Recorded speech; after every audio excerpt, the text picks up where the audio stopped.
빙점지대 홍성원 such as glory, honor, courage, or halo were obscene. Beside the concrete names of villages, the numbers of roads, the names of rivers, a farewell to arms, 에서 그해 여름과 가을을 우리는 무사히 보냈다. 한 달 전, 그러니까 10월 중순이던가 모포 2장을 덮고 자던 동필은 잠결에 옆 사람의 모포 속으로 기어 들어가며 문득 겨울이 왔구나 생각했다. 그날 첫 얼음이 언 뒤로 겨울은 서서히 그러나 완강하게 강원도 골짜기를 차츰 점거하기 시작했다. 강원도 중에서도 이 최전방 피토는 계절을 거의 무시하고 대개 달포 전에 먼저 겨울이 오는 것이다. 동필은 방금 초소 교대 후 우리 잠복조의 막사인 움막으로 돌아간 정상병의 발자국을 멍한 시선으로 바라보았다. 이 정도로 눈이 오다가는 1시간 후면 허리까지 눈이 쌓일 것이다. 그는 어깨에 맨 M1 소총을 폭스홀 벽에 기대어 놓고 파카 주머니 속에서 담배와 라이터를 더듬어 찾았다. 라이터는 방금 움막 밖에서 쬐는 쌀이까지 모닥불의 온도를 그냥 지니고 있었다. 한 대 구워볼 텐가? 벽에 기댄 채 철모를 벗어 깔고 앉았던 형태는 말없이 손을 뻗쳐 담배 한 대를 받았다. 오늘 토요일이지? 성탄절이 나흘 후니까. 화이트 크리스마스는 틀림없지. 눈이 이 정도로 오고선. 신통하구나 자넨. 크리스마스 생각을 다 하고. 케이크 센터에서 만나기로 했는데. 아, 고 투사 말인가? 투사? 진홍색 스웨터 아가씨 있잖아.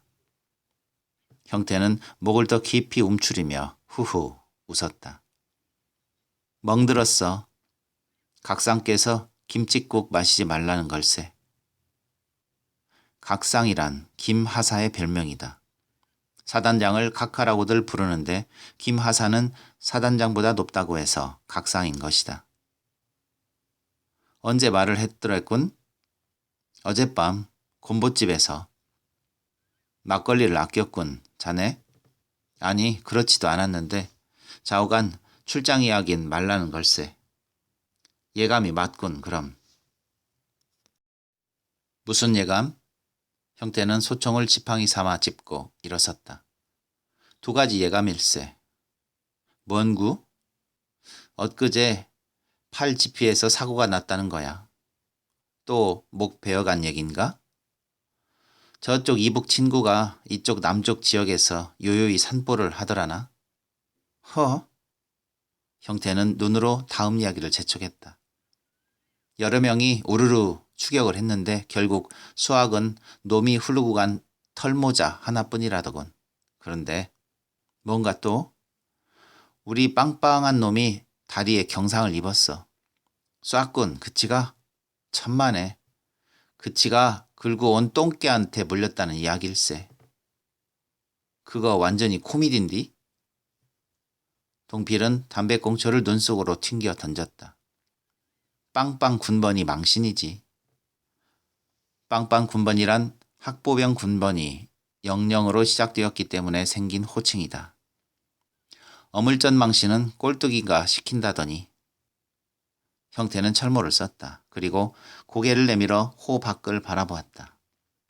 무수한 설편들이 불티처럼 공간에 자욱하다.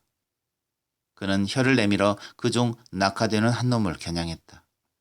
거의 코앞에까지 날아내리던 눈은 대개가 겨냥을 밖으로 벗어나 얼굴이나 목덜미로 따끔한 냉기를 피부에 전했다. 그냥 겨냥을 포기하고 동필을 다시 바라보았다.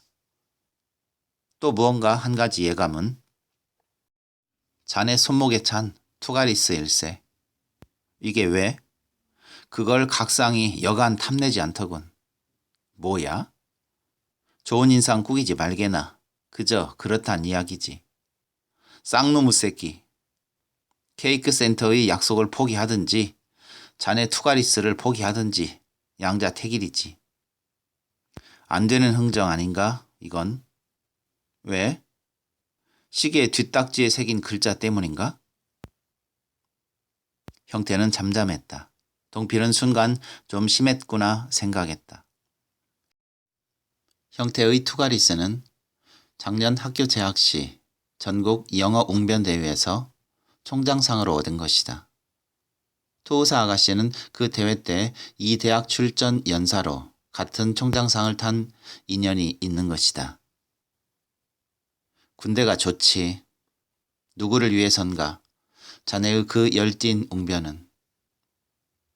연극의 대사를 외우듯 동필은 유머러스하게 형태를 바라보았다. 각상을 위해선가? 결국? 형태의 우는 듯한 표정 속에서 동필은 벌써 투가리스의 임자가 바뀐 것을 알았다. 흥정은 열흘간이 쌍방에 모난하군. 동필이 이번에는 철모를 깔고 앉았다. 눈은 여전히 고만한 정도로 내렸다. 사냥 안 갈 텐가? 간행물 수령 가는 건 내일로 미루려나? 정은부에 연락하지. 눈이 와서 비상도로가 불통이라고. 내일은 휴무렸다?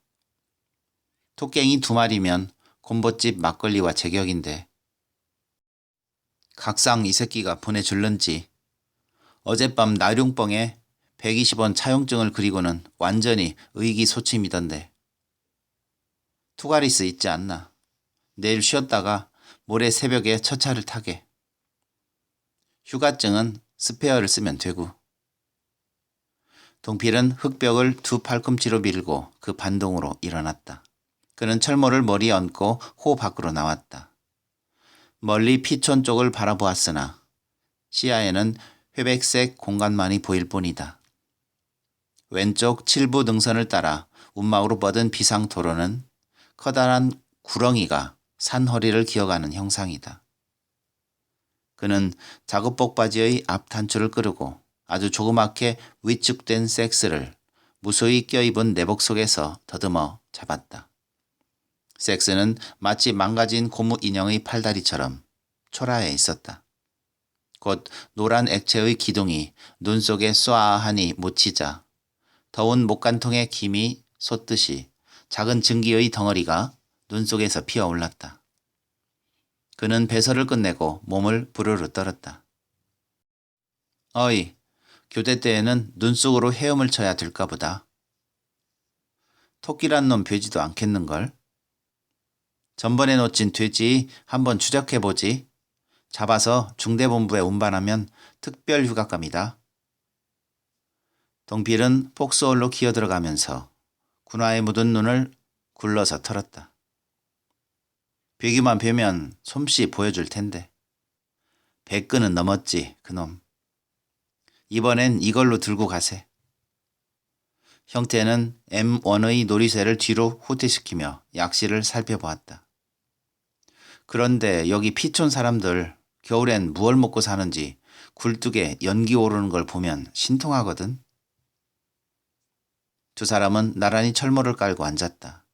그리고 처음 이곳으로 보충되어 왔던 일을 생각했다. 8개월 전이었다. 사단 보충대에서 3일을 묵은 후 RCN으로 특명을 받고 4분의 3톤 차에 흔들리며 이곳 피촌에 왔을 때는 4월이 중순이었으나 아직 오산과 H봉에는 알프스의 풍경화를 연상시키는 눈부신 잔설이 덮여 있었다. 피촌은 원래 화전민의 부락이었다. 사변천에는 K군이 위치했다는, 지금은 타다 남은 주춧돌과 구들장만 잡초에 묻힌 폐허가 됐는데 와이리까지는 그래도 하루에 3차례 서울 공기를 실어오는 버스가 왕복했다.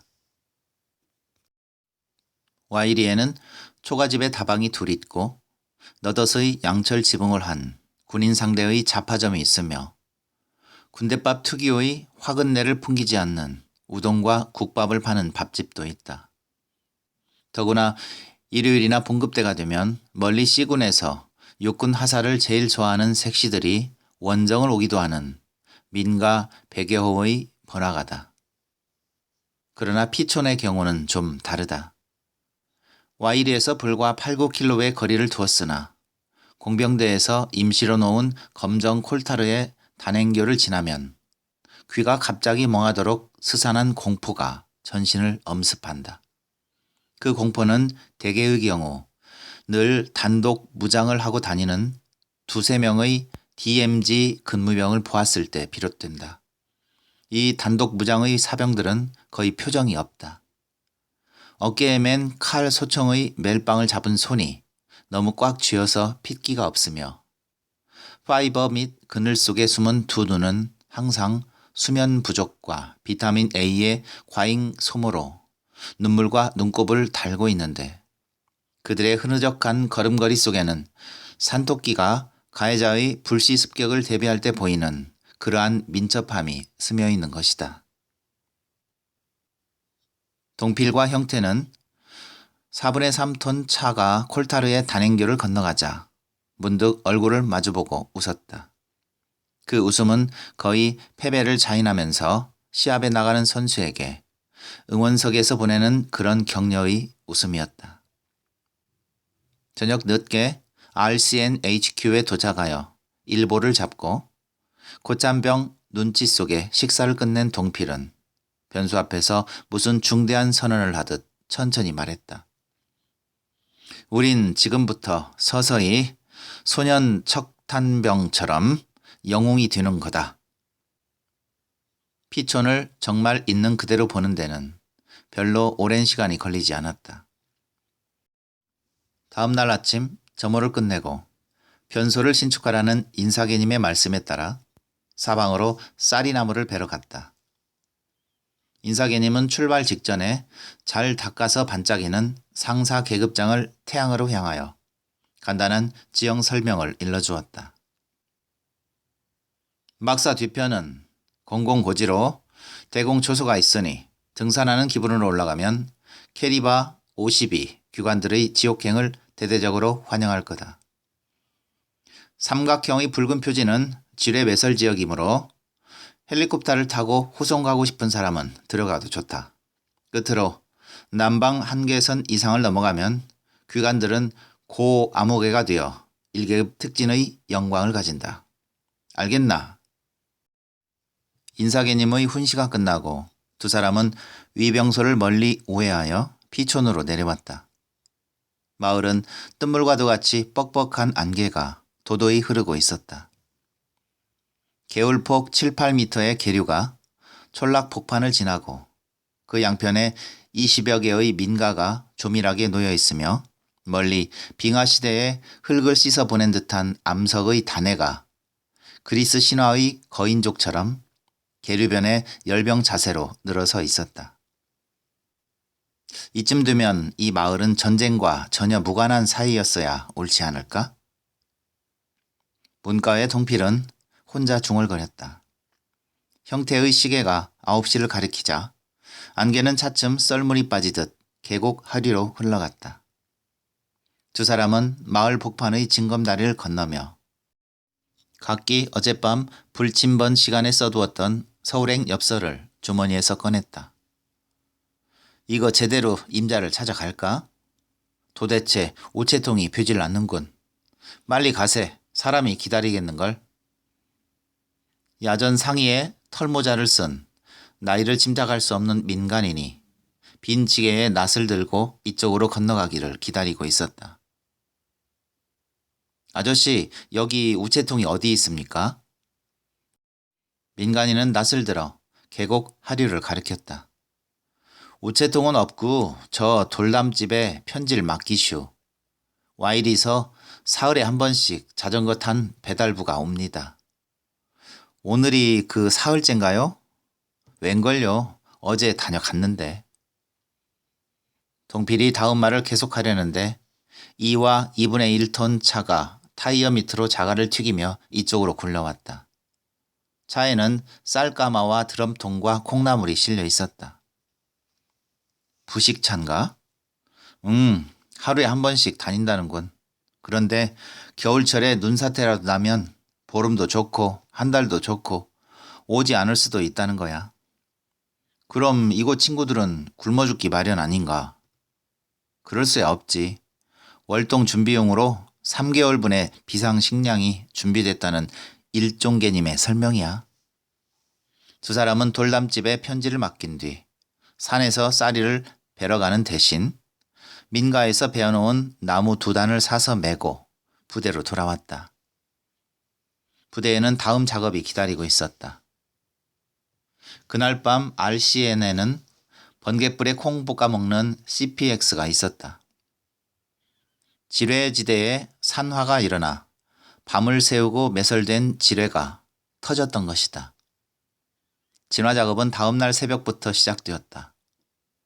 작은 구릉 하나를 다 태운 산화는 우리 부대 지역을 벗어나 인접 부대로 옮아가서 우리는 진화 작업을 하는 대신 새로운 지뢰 매설 작업을 시작하지 않으면 안 되었다. ORD 사병의 지시에 따라 작업은 3일간 계속되었고 동필과 형태는 작업이 끝나는 그날 저녁에 HQ 사무실에서 서무개님의 말씀을 듣고 잠복 초소로 자기들이 파견된 것을 알았다. 서무개는 그동안 얻어먹은 막걸리 때문에 동필과 형태에게 필요 이상의 따뜻한 악수를 청하며 오만한 고참병의 자세로 말했다. 특과다 거긴. 종종 놀러 온나? 예, 감사합니다. 길은 알겠지? 김하사가 인솔차 오기로 했는데 그 근처에 불온 문서가 발견되어서 사단 G2로 보고하러 갔다. 너희들은 빵빵이라 고향 앞으로 갈 것 같은 소동은 없으리라 믿고 걸려 보내는 거다. 다시 한번 길을 일러준다.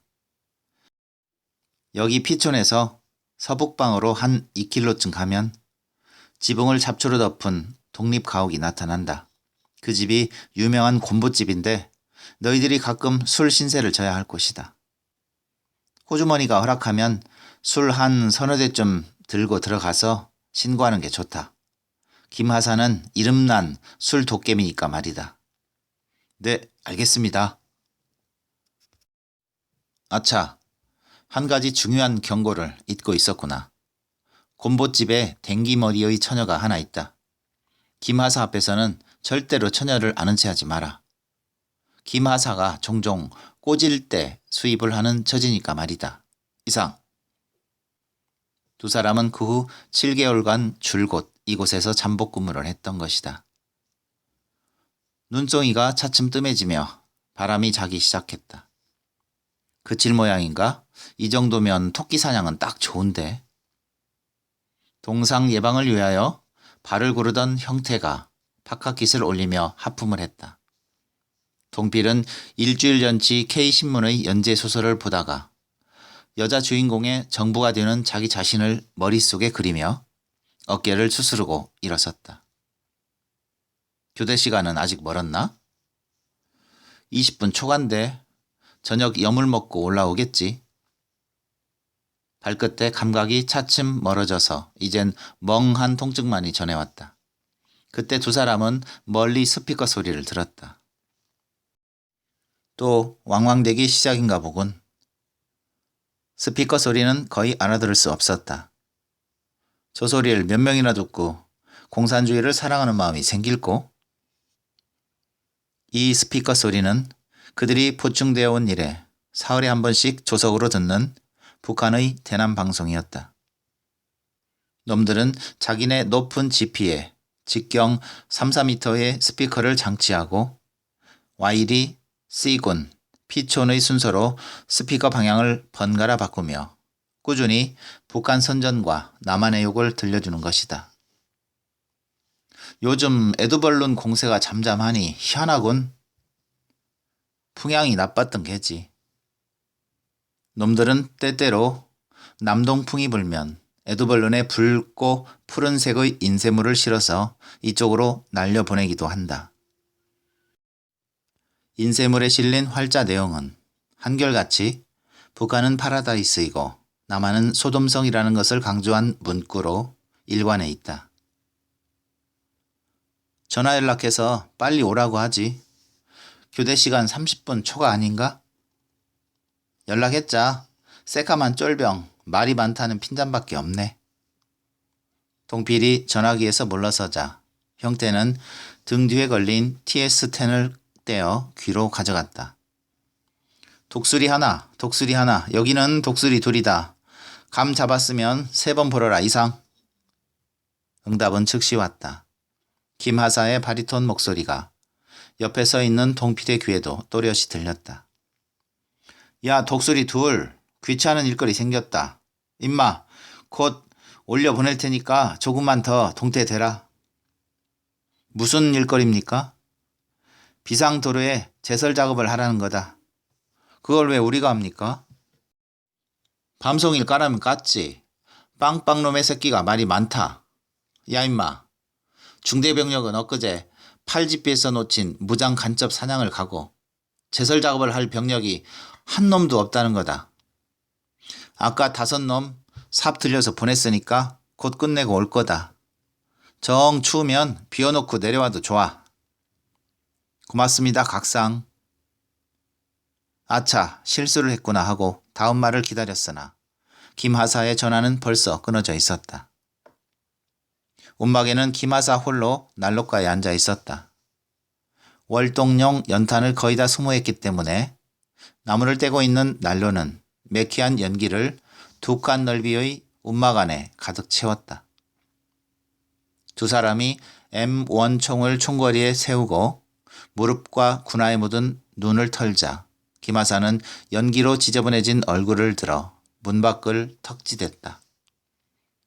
나무 좀 안고 와라. 마른 놈으로 말이다. 동필이 밖으로 나가자 형태는 난로 앞에 철모를 깔고 앉았다. 난로 위에는 항고 1개가 끓고 있었다. 무엇입니까? 형태가 항고를 가리키자 김하사는 한 손으로 흐르는 콧물을 훔치며 말했다. 감자다. 곰보집에서 바꿔왔어요? 외상이야. 바꿔왔다는 뜻은 주 부식으로 나오는 쌀이나 된장으로 민가에서 물물 교환하는 것을 말한다. 동필이 나무를 안고 들어오자 형태는 항고를 난로에서 내려놓았다. 감자는 충분히 삶겨 있었다. 야, 미안하다. 밥맛이 없어서 미치겠구나. 너들은 여물 2그릇 있으니 올려놓고 데워 먹어라. 김하사는 항고거리에 나뭇가지를 끼워들고 매트리스 쪽으로 건너갔다. 동필이 밥과 국이 짬빵으로 담긴 미식기를 난로 위에 올려놓자 막사문이 열리고 야전삽과 쌀이비를 든 제설 작업반이 돌아왔다. 수고했습니다, 정상병님. 천만에 어서 식사하시오. 모교 2년 선배요. 허니문 중에 입대했다는 정상병은 손에 든 야전삽을 관물대 밑으로 던지고 털모자를 벗었다. 땀에 젖은 짧은 머리카락이 넓은 이마에 착 달라붙었고 두 볼은 잘 익은 홍옥빛을 하고 있었다. 중대에서는 난리 났더군요. 왜? 김하사가 감자를 입에 문 채 정상병을 바라보았다. 팔지피에 나타났던 간첩 때문입니다. 잡았어? 이 눈 속에 잡길 어딜 잡겠습니까? 사단에선 기동 타격부대가 출동했어요. 간첩이 끌고 왔던 개는 쏴서 잡았답니다. 어느 쪽으로 튀었길래? 6GP 쪽이라나요? 이쪽으로 왔으면 팔자 고치는 굿진데. 포로만 하면 한미천 잡죠. 서비스 공장에 다녔다는 박일병이 말했다. 어이 빵빵, 회보에 얼마라고 되었나? A급이 30만 환이던가요? 동필이 스푼을 미식기에 꽂고 벽에 걸린 회보처를 떼어왔다. 읽어보라오. 김하사는 감자그릇을 밀어놓고 난로 앞으로 왔다. A급이 생포가 30만 원, 사살이 20만 원, 참모총장 표창 1계급 특진, 특별휴가 15일, 간첩이 휴대한 공작금과 소지품은 반분하여 그 반은 간첩 생포자에게 주고 그 반은 국고로 귀속됨. 대강 이런 정도입니다. 야, 간첩 하나만 잡으면 당장 제대하는 거다. 애누리에서 50만 원은 틀림없는 거 아닌가? 김하사는 손바닥에 묻은 감자가루를 싹싹 비볐다. 그치, 이쪽으로 오지 않고 왜 육지비 쪽으로 갔을까? 동필은 갑자기 입에 문 밥풀을 튀기며 쿡쿡 웃었다. 매운나 빵빵. 동필은 기어이 밥을 흙바닥에 뱉었다. 1계급 특진하면 중사가 될 텐데 왜 제대를 하십니까? 하긴 그래, 중사면 봉급이 30만 원이 넘지. 김하사는 난로 로스터를 군화로 찼다. 동필과 형태는 빈 미식기를 들고 막사 밖으로 나왔다. 밖에는 눈이 그치고 햇볕이 구름 사이로 눈부시게 쏟아졌다. 여긴 좀 살 것 같군. 움막은 공기가 탁하다 그 말인가? 그렇지. 권태라는 연기가 자욱하거든. 쫄병 주제에 어려운 말 쓰지 말게. 사냥이나 가는 게 건강에 좋을 것 같군. 두 사람은 옹달샘에서 미식기를 씻었다. 지금 들어가서 투가리스 흥정을 할까? 기회를 보게. 지금 사방이 떠들썩하지 않나? 밤에 이야기하지. 자네 옆에서 지원 사격 좀 해줘야겠어.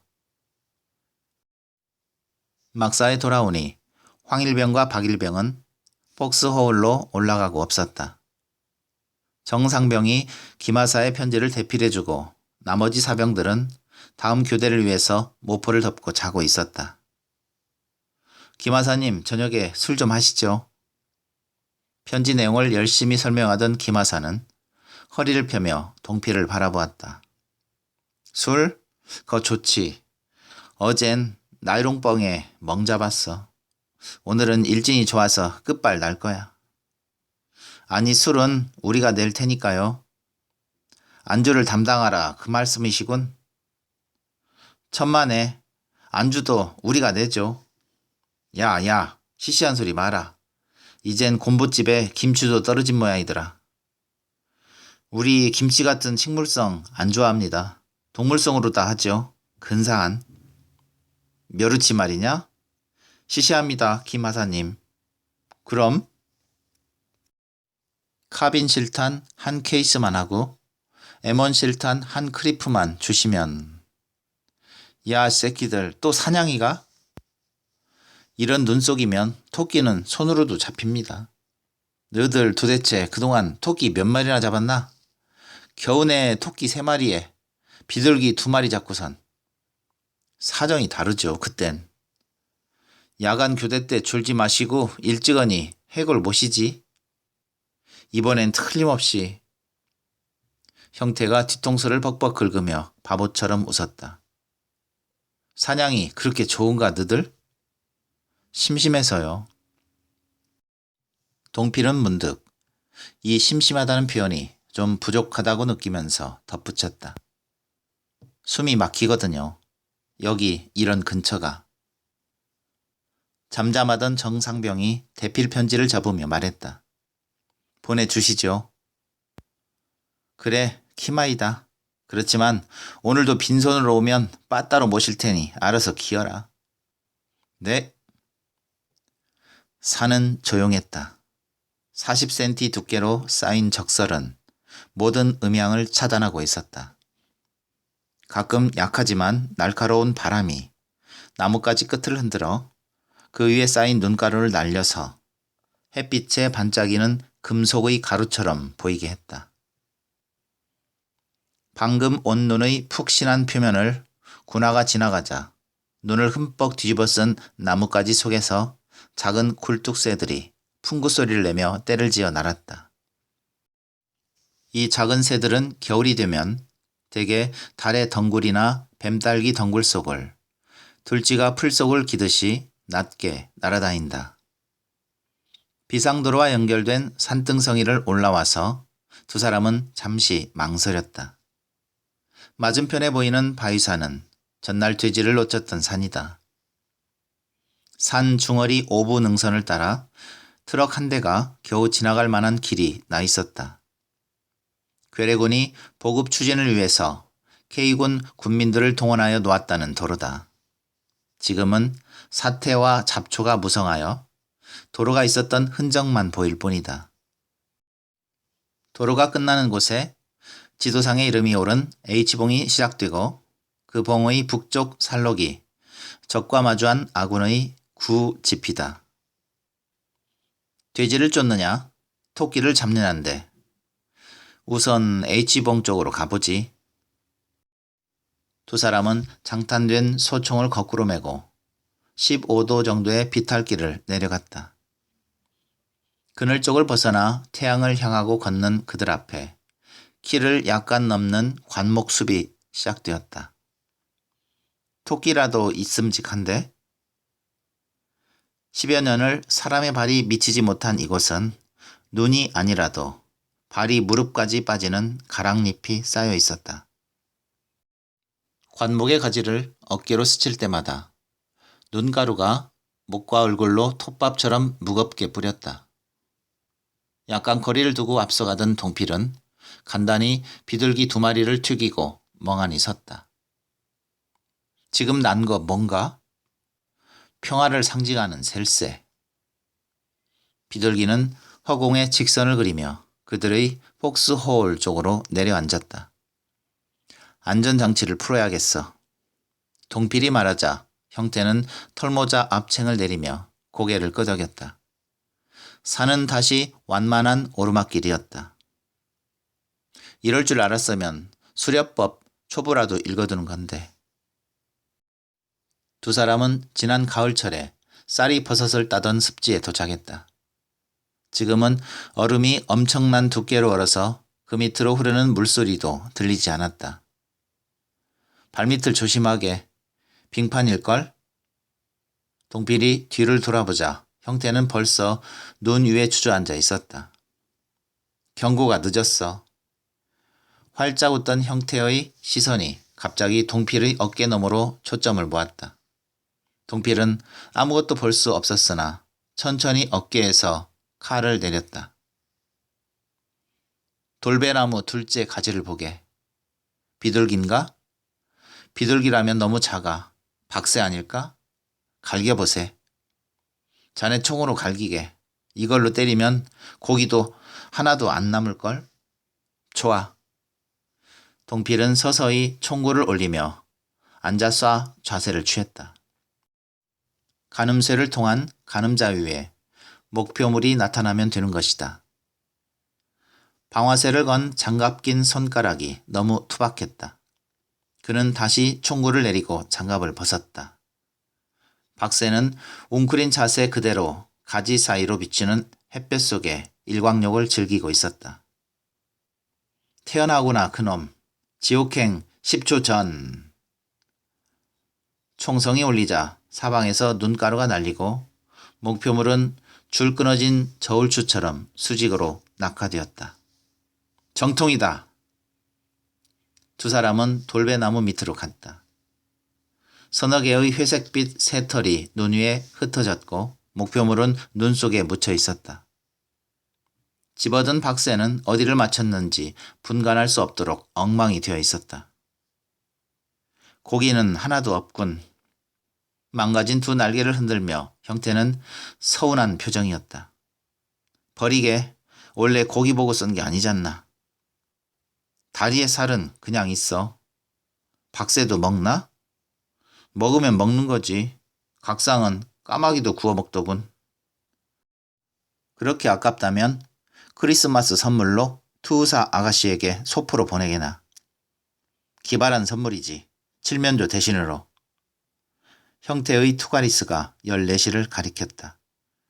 H봉 계곡은 좀 더 눈이 깊어서 두 사람은 눈 속을 툭툭 차며 걸었다. 여러 겹의 내복 속에 끈끈한 땀이 내 배고 반사되는 직사광선에 눈이 아프기 시작했다. 여름철에 폭포가 걸렸던 커다란 암벽 밑에서 그들은 투명한 고드름을 깨어 먹으며 쉬었다. 여기서부턴 완만한 고개턱인데 돼지를 쫓는 편이 수월할 걸 그랬군. 산은 너무 조용했다. 그 흰 백색의 뼈대를 드러내고 조용히 호흡하고 있는 것이다. 알싸한 금속류의 눈 냄새가 온통 그들의 후각을 마비시켰다. 자기 그림자의 목 부분을 겨누고 오줌을 누던 형태는 문득 바위 밑 아늑한 곳에서 토끼똥을 발견했다. 근사한 발견일세, 동필이. 뭔가. 형태는 토끼똥을 소중하게 집어들었다. 보게나, 여긴 분명히 어젯밤 토씨의 숙소다. 그렇다면 오늘 새벽 눈 오기 전에 여기서 출타하셨겠군. 시속 5마일 속도로 산보를 해도 이 똥 임자는 별로 멀리 못 갔을 걸세. 그들은 토끼똥을 원위치에 넣고 각자 총을 집어들었다. 폭포 밑에는 원형의 작은 웅덩이가 있고 웅덩이 주위로 늘어선 바위들은 마치 웅크린 짐승의 등처럼 두꺼운 눈의 털 외투를 쓰고 있었다. 그들은 폭포 밑을 우회하여 찍덩굴이 관목길을 완전히 덮은 차일 속을 조심스레 걸었다. 발끝에 나무 기둥이 차일 때마다 찍덩굴의 차일이 흔들려서 그 엉성한 덩굴 사이로 떡가루 같은 눈이 쏟아지곤 했다. 여긴 토씨의 양식이 풍부하구나. 찍덩굴은 돼지군의 비상식량도 되는데. 덩굴의 차이를 벗어나자 다시 직사광선이 눈을 자극했으나 그들은 털모자를 숙여 쓰고 간단한 전방 관측을 했다. U자형으로 접어든 골짜기는 밋밋한 경사를 유지하여 산 오부 능선까지 300평 정도로 개활지를 이루었다. 15시의 강원도 햇빛은 개활지 전체와 좌측 산록에 쏟아졌고 우측 산록은 이미 그늘이 지기 시작했다. 폭포가 시작되는 좌측 골짜기를 따라 위험한 바위 위에 단해가 늘어서 있고 그 단해 밑으로 작은 암석들이 눈 속의 검은 반점으로 노출되어 있었다. 저 바위 밑이면 토끼가 쉼직한데. 동필은 칼을 오른손으로 옮겨잡고 암석 하나하나를 실눈을 한 채 바라보았다. 야, 형태, 저건 방금 눈을 까뭉갠 흔적 아닌가? 동필은 탱크의 포신처럼 공간을 찌르고 서 있는 한 노송의 밑을 가리켰다. 분명하군. 토끼라면 저 정도로 눈을 치우지 못하네. 돼질까? 글쎄, 자네 M1이 필요하게 됐어. 두 사람은 가벼운 흥분을 느끼고 발소리를 죽이며 노송 밑으로 접근했다. 이상하다. 앞서가던 동필은 목표물 40-50m 전방에서 우뚝 섰다. 사람이야. 움직이는데? 목표물이 누웠던 몸을 세우고 옆에 놓인 무기를 집어들자 동필과 형태의 소총이 동시에 노릿의 소리를 울렸다. 무기가 다르잖나. 총을 다시 내려놓는군. 동필은 서서 쏴 자세에서 식지를 건 채 천천히 걸어갔다. 손들어! 엄청난 메아리가 개활지를 울렸다. 간첩은 의무적으로 두 손을 쳐들고 앉은 자세로 그들을 기다리고 있었다. 일어서라! 형태의 저기에 찬 고함에 간첩은 비틀거리는 자세로 일어나 소나무 밑동에 등을 기댔다. 10보 앞으로! 앞으로 나오란 말이다. 걸을 수가 없소. 40대의 침착한 그러나 필요한 음성이었다. 형태가 총을 겨누고 동필은 간첩에게 다가갔다. 짧게 깎은 머리 위로 눈가루를 쓴 간첩은 주인이 내다버린 병든 가축처럼 조용히 몸을 떨고 있었다. 동필은 문득 간첩의 여인 몸에서 저기를 느끼는 대신 고사리나 도토리 비슷한 냄새를 맡았다. 그는 간첩이 깔고 앉았던 작은 갈색의 룩색을 집어들었다. 뭐가 들었소? 열어보시오. 무기는 없소. 저것뿐이요. 간첩은 옆에 놓인 소련제 SMG를 눈으로 가리켰다. 탄창에는 총탄이 그냥 남아있었다. 몸에는 입은 것뿐이요. 몸 수색은 간단히 끝났다. 간첩은 들었던 손을 내렸다. 앉아도 줬소? 건방지구나 이 새끼. 뒤따라 올라온 형태가 갑자기 군화로 간첩의 복부를 찼다. 간첩은 눈 위에 털썩 주저앉았다.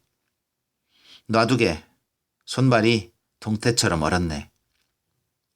소재 SMG를 집어든 동필이 급히 형태의 다음 동작을 막았다. 당신이 어제 팔 지피로 넘어왔소? 간첩은 하복부를 움켜쥔 채 동필을 돌려보고는 잠잠했다. 엊그제 이쪽으로 넘어왔느냐 말이요. 예. 이 새끼 몸뚱이 전체가 공산주의로 됐구나. 맞아야 입을 열 모양이야? 형태. 저런 치는 매가 약이다. 흥분하지 말게. 동필은 형태가 쳐든 육중한 개머리판을 몸으로 막았다. 상대는 우선 공산주의보다 통사 직전이 아닌가. 간첩은 얼어서 원형보다 훨씬 비대해진 두 손을 무릎 위에 올려놓았다. 빨갛게 부풀어 오른 얼굴의 피부가 누르면 뭉개질 것 같이 투명했다. 걸을 수 있겠소? 간첩은 고개를 가로 흔들었다. 사흘밤을 산에서 잤소. 형태의 식지는 아직도 방아쇠에 걸려 있었다. 여기 이 눈 속에서 말이냐? 간첩은 침을 꿀꺽 삼켰다. 정동색의 피부로 쌓인 가는 목줄기로 유난히 큰 울대가 오르내렸다. 총살을 원하오. 나는 군관이오.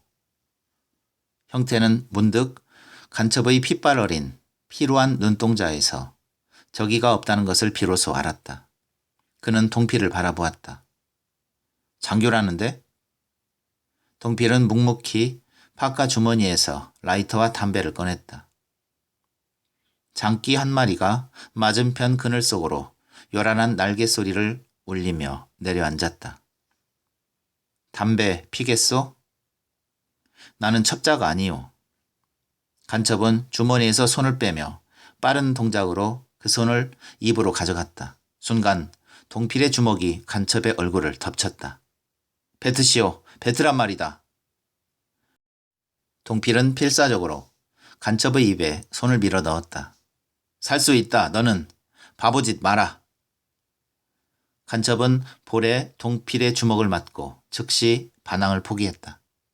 입술 사이에서 흐르는 피가 턱 밑으로 진한 팥죽처럼 흘러내렸다. 뭔가 그게? 형태는 동필의 손바닥에 쥐어진 완두콩 크기의 침 묻어진 알약을 바라보았다. 자살용 극약일세. 자네 저 주머니를 다시 뒤져보게. 동필은 자기의 맥박 소리를 귀로 들으며 친절히 배신당한 듯한 증오를 느꼈다. 이것뿐일세. 형태가 작은 지도 한 장을 동필에게 털어 보였다. 일어서시오. 동필은 자기의 음성을 먼 거리의 타인의 음성으로 착각하며 거칠게 간첩의 팔을 끌어 잡았다. 여기가 좋소. 아무데라도 상관없어. 간첩은 입술 사이로 진한 피의 포마를 튀기며 완강히 다음 동작을 거부했다. 여기서 총살해달란 말이오. 산은 조용히 다가오는 노을을 기다리고 있었다. 동필은 간첩의 팔을 잡은 채 울컥 치미는 설움 같은 것을 목으로 삼켰다. 우리는 당신을 죽일 권리 같은 게 없소. 이 산속에는 당신을 죽일 아무것도 없단 말이오.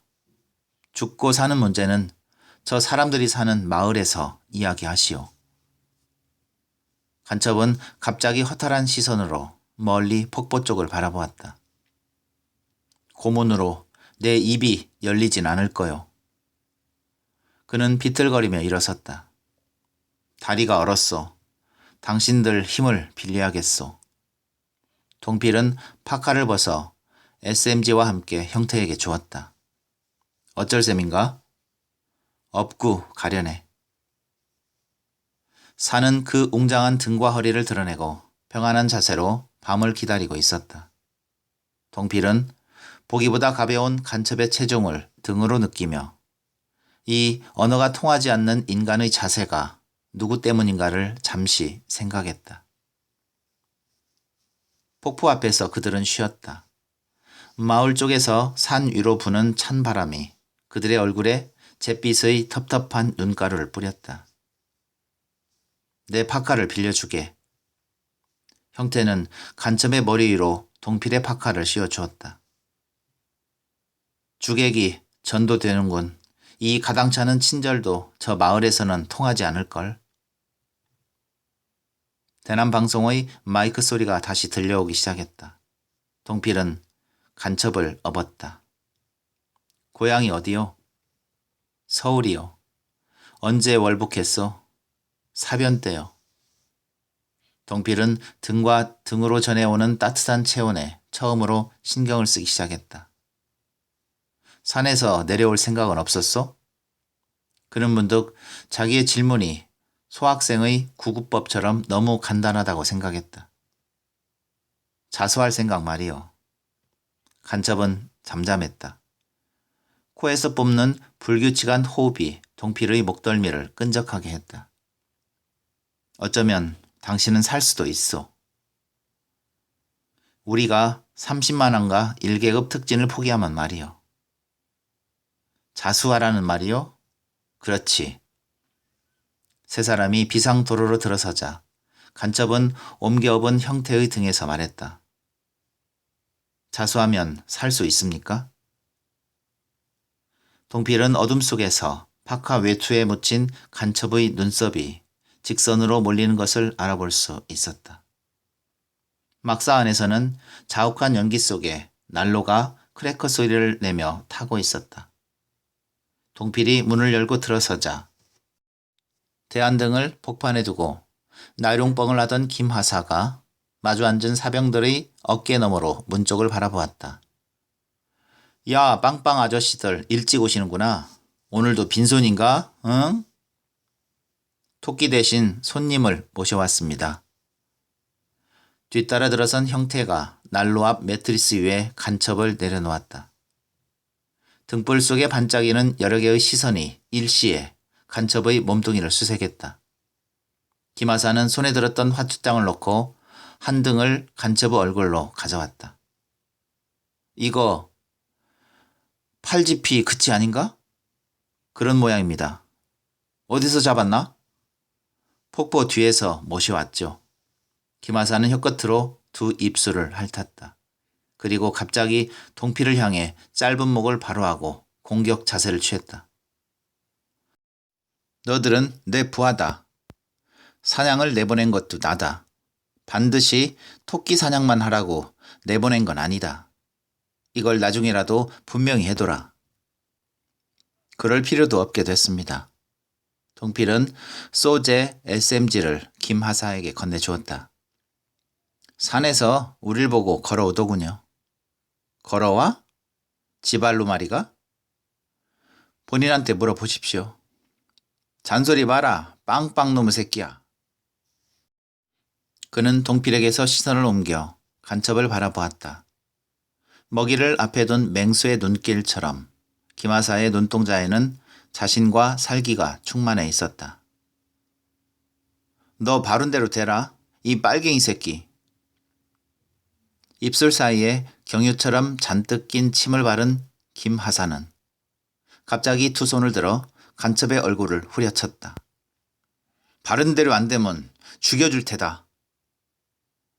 그는 매트리스 위에 쓰러진 간첩을 다시 이렇게 세우고 같은 동작을 되풀이했다. 간첩은 얼굴 전체로 피를 번쩍이며 몇 시간 전 산에서 보았던 그 언어가 불통하는 표정으로 굳어졌다. 마음대로 하시오. 마음대로 하라고? 간첩은 김하사의 발길을 안고 다시 매트리스 위에 쓰러졌다. 동필은 눈을 감았다. 귀와 콧구멍을 무수한 타음과 신음소리가 울리고 그는 점점 높아지는 자기 맥박 소리를 귀로 헤아리고 있었다. 여길 나가야 한다. 이 풍성한 언어의 벽을 너는 뚫고 나가서 바람을 쐬라. 그는 간첩을 둘러싼 사람의 울타리를 벗어났다. 전혀 뜻이 없는 형태의 시선이 그를 지켜보고 있었다. 어딜 가나? 세수 좀 하려네. 동필은 수건과 비누를 찾기 위하여 관물대 쪽으로 걸어갔다. 그리고 문득 김하사의 교환대를 찾는 전화소리를 들었다. 에드맨, 여기 독수리 하나에 김하사입니다. 중대한 보고입니다. 저 다름 아니고요. 8GP에서 놓쳤던 간첩을 잡았습니다. 예. 장소는 9GP 서남방 3km고요. 시간은 17시 현재입니다. 예? 간첩은 무사합니다. 제가 인솔한 아이들이 잡았습니다. 무기요? 소련제 SMG 일정뿐입니다. 예. 감시는 철저히 하고 있습니다. 참모님하고 같이 오신다고요? 예, 기다리겠습니다. 예, 염려 마십시오. 이상입니다. 김하사는 228의 리시버를 놓고 다시 간첩에게 돌아왔다. 너 분명히 자수한 건 아니지? 자, 피 닦아라. 김하사는 자기의 장갑을 간첩에게 던져주고 동필을 손짓해서 불렀다. 좀 나갈까? 두 사람은 막사 밖으로 나왔다. 달빛이 푸른색으로 눈 위에 비쳤다. 재난방송은 아직도 계속되었다. 야, 박일병! 김하사의 손이 동필의 왼쪽 어깨 위에 놓여졌다. 제대 몇 개월 남았나? 한 반년 남았죠. 김하사는 담배 2대를 꺼내어 한 개를 동필에게 주었다. 부탁하네. 상금은 서로 반타작하고 1계급 특지는 내가 좀 해야겠어. 동필은 담배 연기를 길게 빨아들였다. 그렇겐 안 될 겁니다. 왜? 김하사의 손이 어깨에서 내려왔다. 간첩은 자수했다니까요. 자수가 아닌 것 같은데? 여기선 매 때문에 그렇게 꾸미지만 높은 데 가선 딴소리를 할 겁니다. 다시 한번 확인하지. 김하사는 동필의 팔을 끌고 막사문을 들어섰다. 간첩은 매트리스 위에 누워 있었다. 김하사가 일으켜 세우자 그는 다음에 올 폭력을 기다리고 눈을 감았다. 야, 빨갱이 새끼, 여길 봐라. 너 분명히 잡혀왔지. 간첩은 형태와 정병장의 부축을 받은 채 눈을 떴다. 좋아. 김하사는 갑자기 관물대 쪽으로 걸어가서 철모 1개를 들고 왔다. 말해라, 빨갱이 새끼야. 너 자수가 아니지? 동필은 호흡을 크게 했다. 갑자기 엄청난 분노가 기관차처럼 요란하게 정맥 속을 지나갔다. 말 못해? 육중한 철모가 머리 위로 떨어지기 직전에 간첩은 입귀를 움직였다. 그렇소. 난 자수하지 않았소. 잡혀온 거지 내 발로 걸어온 건 아니오.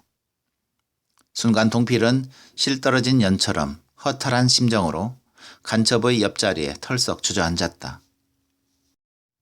다시 한번 말해라, 이 인간아. 너만 잘하면 사는 수도 있는 거다. 간첩은 피와 땀으로 범벅이 된 얼굴을 동필에게 향했다. 그리고 처음으로 흰 이를 드러내고 웃었다. 오해하지 마시오. 그렇게 구구하겐 살고 싶지 않았어. 약을 뺏은 것은 역시 당신의 잘못이었어. 동필은 몸을 부르르 떨었다. 그는 간첩의 웃는 얼굴에서 다시 한번 깎아지는 절벽과 같은 엄청난 거부의 자세를 읽었다. 그는 그 절벽에 계란을 던지는 기분으로 간첩의 짧은 머리털을 움켜쥐고 머리를 번쩍 쳐들었다. 네 인생을 1분이라도 미칠 필요는 없다. 세상은 아직 살아서 좋은 곳이다. 구구하게가 아니라 국어를 해서라도 살아야 한다. 자, 말해봐라. 죽을 테냐, 살 테냐. 동필은 그때 요란한 자기 내부의 소음소리를 들었다. 야, 빵빵놈의 새끼. 연극하지 마라. 제법 영화배우 꼴이구나. 하하. 김하사는 동필의 덜미를 뒤로 잡아 젖혔다. 곧 참모님이 오실 거다. 미리 일러두는데 또 지금처럼 되지 않은 여물통 돌리면 그땐 내게도 생각이 있다. 저리 구석자리로 꺼져서 기다려라. 꺼지죠. 꺼지고 말고요. 여물통도 이렇게 조용할 겁니다. 그런데 그는 기마사의 너무나 건강한 아래턱이 갑자기 부럽다고 생각했다. 참 튼튼한 얼굴입니다. 동필은 느닷없이 오른손 주먹으로 기마사의 아래턱을 후려쳤다. 이 새끼 눈에 비는 게 없나? 흑색의 철모가 동필의 전 시야를 가로막았다. 뒤미쳐 무수한 구둣발이 몸 위로 부딪히고 그는 쓰러진 채 무릎으로 기었다. 여길 나가야 한다. 우선 이 막사를. 그는 연이어 부딪히는 충격과 통증을 의식하며 한사코 기는 동작을 계속했다. 잠시 후 뒤따라오던 구둣발의 충격이 멎고 그는 차츰 회복되는 혼미의 시력으로 자기 자신이 눈 속에 파묻힌 것을 알았다. 목이 타는구나. 그는 혀끝으로 사방의 눈을 더듬어 핥으며 몸을 번듯하게 하늘을 향하여 누웠다. 보기에 딱할 정도로 무관심한 달이 구름 사이를 뱅글뱅글 굴러가고 있었다.